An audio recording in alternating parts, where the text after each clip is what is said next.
There is a moment after the sun drops behind the bay when modern St. Augustine shifts into its holiday persona. The rooftops glow, the coquina walls turn warm, and the plaza fills with a crowd that seems both impatient and completely content. It is a moment of spectacle, a moment people travel hundreds of miles for, a moment that has become, for many families, the official start to their holiday season. But standing there watching the lights rise across the waterfront, you start to notice something else. Beneath the LEDs and the electric glow, the city still carries a much older story. A story from a time when the holidays looked nothing like this. A time when Christmas in St. Augustine was not about displays or decorations, but about devotion, survival, and community. Tonight we're going to walk backward through that story, not as a lecture, but as an observation. Because if you stand in this modern glow long enough, you start to sense the shadows of the holidays that came before. Earlier centuries that did not have cables of light wrapped around palm trees, but still had a season they honored in their own way.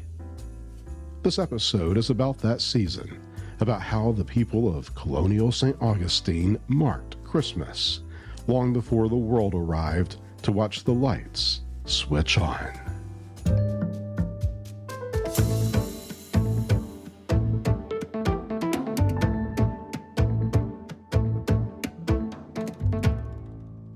To understand Christmas here in the 1500s, 1600s, and 1700s, you have to remember what this town was. St. Augustine was a distant outpost of the Spanish Empire, a settlement under constant threat from storms, disease, English raids, and starvation. The holidays were not a decorative event, they were a spiritual anchor. Spanish settlers observed Advent, the weeks of preparation leading up to Christmas Day. The focus was liturgy, not celebration. The season was guided by Catholic rites that marked the calendar with clarity. December the 25th was important, but the most joyful day in many Spanish colonies was often January the 6th, the feast of the Epiphany, a commemoration of the Magi and the end of the Christmas season. There were no public light displays, no organized festivities, no decorative garlands strung across the streets.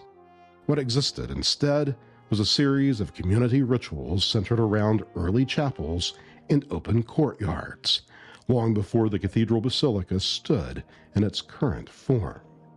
If you stood anywhere near the plaza in those early years, what you heard most during the holidays were church bells. They marked the start of Mass, the start of prayer, the start of something that tied this small settlement to a vast empire. Christmas was not an escape from hardship. It was a moment that pulled the community closer to the faith that sustained them.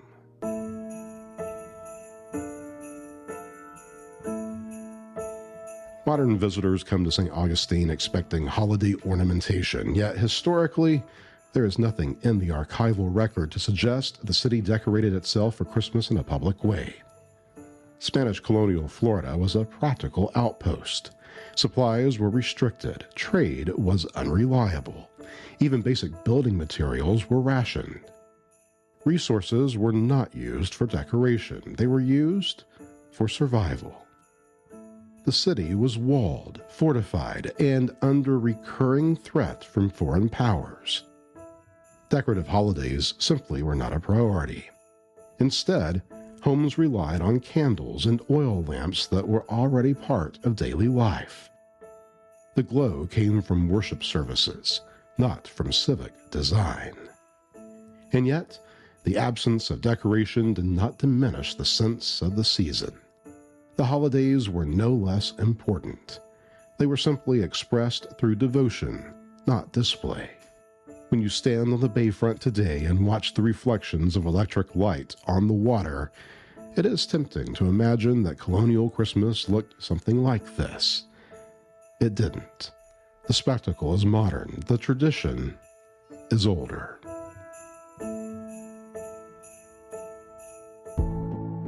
Despite the constraints of colonial life, the holidays did bring moments of celebration. Food was central to that. Not elaborate feasts, but shared meals that marked the season with gratitude. Families prepared whatever they could, often using ingredients adapted to Florida's environment. You might have found dishes influenced by Spanish tradition, made with salted meats, fish caught offshore, produce from small gardens, and bread baked by the town's residents. These meals were a reminder that community was stronger when shared. Music was present too. Simple instruments, voices raised in hymns, and the familiar cadence of prayers spoken in Spanish. These were not concerts or performances. They were rituals woven into daily life. For a city that faced constant uncertainty, the holidays were a moment of stability, a moment when the community gathered, not for entertainment, but for reaffirmation of faith and connection. In 1763, everything changed. The Treaty of Paris transferred Florida to Britain, and St. Augustine entered a 2-decade period under British rule. The shift was immediate, cultural, and dramatic. British settlers brought Protestant traditions that placed less emphasis on liturgy and more on community gatherings. Christmas became more social, more public, and more secular than it had been under Spanish authority. Still no elaborate displays, but more visible festivity, more food, more gatherings, more toasting. Holiday observance became a blend of English customs and the practical limitations of a remote colonial outpost. When Spain regained Florida in 1784, they returned to a community that had changed. British residents were encouraged to leave, but many remained through choice or circumstance. Families who stayed had already adopted new customs. This created a holiday season in St. Augustine that was unlike anything the town had known. Two traditions, rooted in different religious and cultural systems, coexisted in a city that was already small and tightly knit. Church services resumed, but so did British-style gatherings. The season was reshaped by the collision of cultures. Holiday practice became both familiar and new, a hybrid expression that only existed here, in this settlement at the edge of an empire.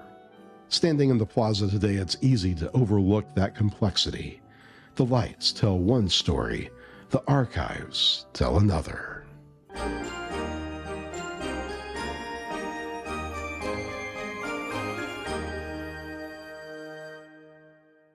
The transition from colonial celebrations to today's Nights of Lights is not linear. The modern event began in the 1990s, inspired by the idea of placing a candle in the window as a gesture of hospitality. The city interpreted that symbol in a broad, creative way. The result was an ever-growing citywide display that would have astonished earlier generations.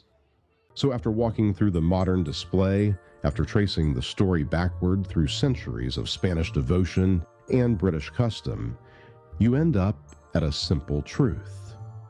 Nights of Lights is popular not because it overwhelms the senses, but because it does something almost no other American city can do during the holidays. It gives you a brief escape into a place that still carries the shape and structure of a European city from long ago.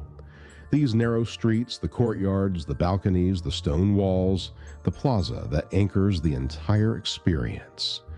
None of this is imitation. None of it is reconstruction. This is the original colonial fabric of the oldest city in the country. When the lights come on, they illuminate a framework that was already here, built by hands who would not recognize a single thing about the modern display, but would recognize the layout of the streets. That is the secret, not the brightness, not the scale, not the spectacle. It is the atmosphere created when a modern tradition settles onto a landscape that predates the nation, while other cities rely on color, motion, and animation to create holiday magic, St. Augustine relies on something quieter. The glow is warm. The presentation is restrained. The beauty comes from how the light complements the architecture rather than competes with it. This is why people return here. This is why the event has grown from a local gesture into a national attraction. Visitors can walk through the plaza at night and for a moment sense the outline of an older world. That quality cannot be manufactured. It can only come from a place that has carried its history forward century after century until the modern holiday season intersects with the oldest streets in North America.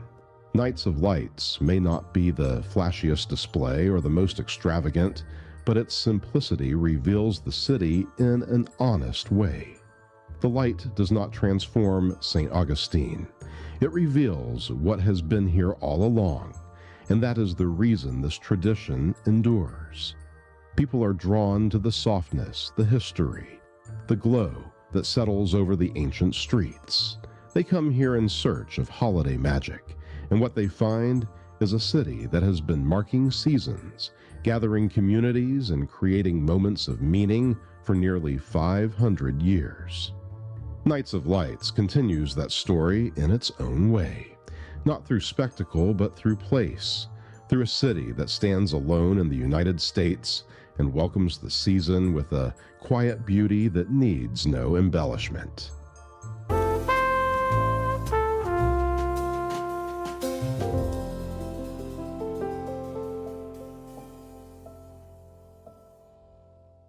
If you enjoyed this episode of the Gallivanter podcast, make sure to follow or subscribe on Apple Podcasts, Spotify, or iHeart.